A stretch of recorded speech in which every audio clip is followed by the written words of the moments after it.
Good spooky Saturday to you guys, and welcome to another video where we get to talk about some SCPs. Now, since you guys seem to enjoy the last video and left me a lot of suggestions in the comments as into what SCPs I could cover next, well, I decided to simply pick one and we're gonna go over it today. Now, as with the previous video, in case you're not familiar with SCPs, to put a disclaimer here, for the purpose of this video, and as far as we are concerned, the SCP Foundation and the stories about it are purely made up for entertainment. That is why you will not be seeing any hard visual evidence of what I'm about to talk about. Think of it more of as a creepy campfire story. Now, with that out of the way, cuddle up in your blankets. And you might want to turn away the screen as well, trust me. And let's go.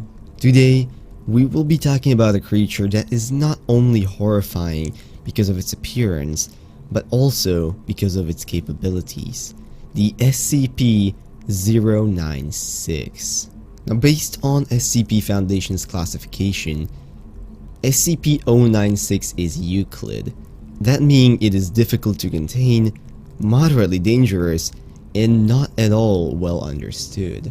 If you were to look at it from the outside, and trust me, I don't recommend doing this, it looks like a weird, twisted humanoid creature measuring approximately 2.38 meters in height, possessing a disproportionate body with the arms being definitely the longest, measuring all the way up to 1.5 meters each.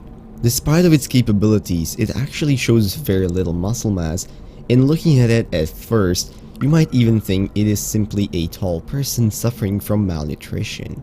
As far as the rest of it goes, its skin and eyes are both devoid of pigmentation, appearing mostly white, and the creature shows absolutely no sign of any body hair.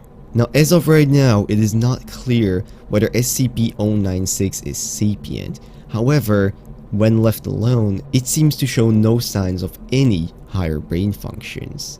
Oh yeah, and one more thing worth mentioning is that its jaw can seemingly unhinge and open about 4 times as much as a normal human's. Now let's talk about its behavior. Normally, this SCP is rather docile. It is contained in a cell 5 by 5 by 5 meters of airtight steel. Most of its days, it will spend pacing around the eastern wall of this cube. However, should someone, anyone, view SCP-096's face, whether directly, through a photograph, video surveillance recording, or through any kind of translucent material, SCP-096 will seemingly enter a stage of considerable emotional distress. It will use its lengthy arms to cover its face and begin screaming something very similar to a human scream, crying and babbling incoherently in a language that isn't recognized amongst any currently used by humans on Earth. Now, anywhere between 60 and 120 seconds after the first viewing, this SCP will begin making its way to the person that viewed its face. Now, seemingly, there is nothing that could stop SCP-096's progress once it is on its hunt. Its documented speeds have varied from 35 kilometers an hour all the way up to kilometers an hour. This creature is in fact so good at its pursuit that it seemingly doesn't matter where the viewer of its face is located. It seems to innately know their position and will make its way to them no matter the obstacles in the way. Now, once SCP-096 arrives to the viewer's location, it will proceed to kill and whoever viewed its face. Interestingly enough, in 100% of all cases, no traces of the person viewing its face have been left behind. After several minutes, this SCP will regain its composure and attempt to make its way back to its natural habitat. Now, because of its potential danger, there have been several attempts at terminating SCP-096, but seemingly to no avail. The following is an excerpt from an interview between Dr.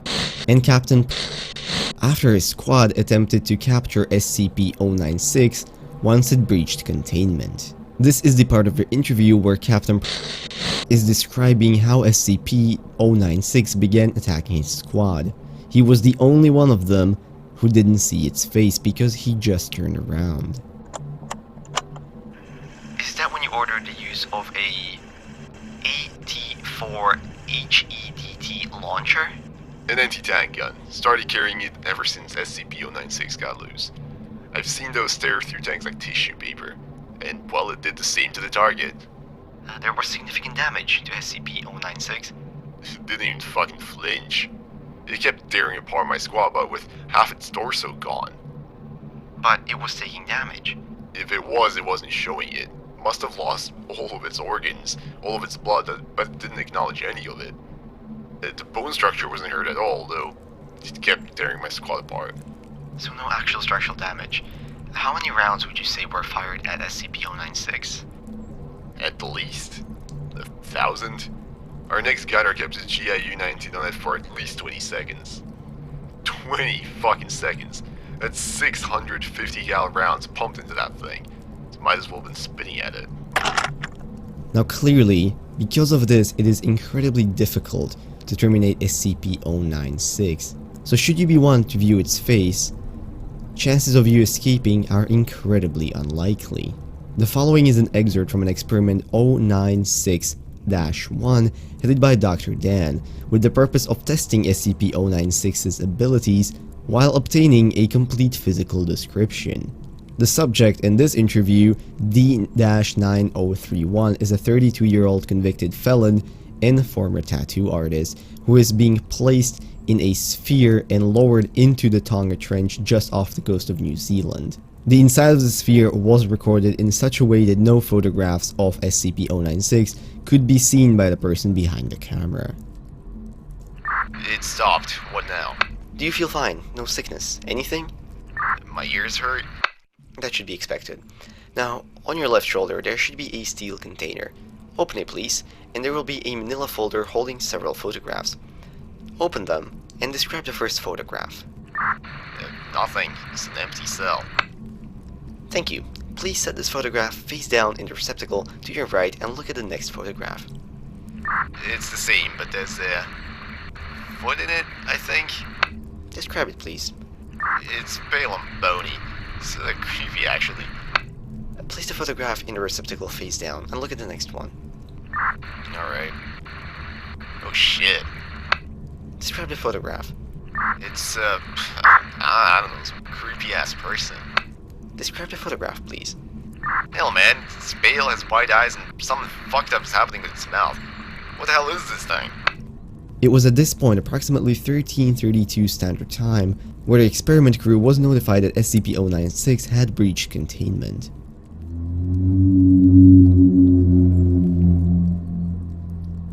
So clearly, even if you go to extreme lengths to escape, once you've seen its face, there is nothing you can do that will prevent you from getting killed and, well, presumably something much worse. But with that, I hope you guys enjoyed the video and have at least something new to think about while you try to fall asleep tonight in the dark. If you liked the video, maybe consider leaving a like, commenting, or subscribing. All of those would be very much appreciated. And if there's anything that I missed or a theory of your own that you would like to cover, make sure to leave those down in the comments as well. I would very much like to read them. Now with that, I'm gonna wish you a beautiful rest of today, and I'll see you in whatever next video I make. Bye bye.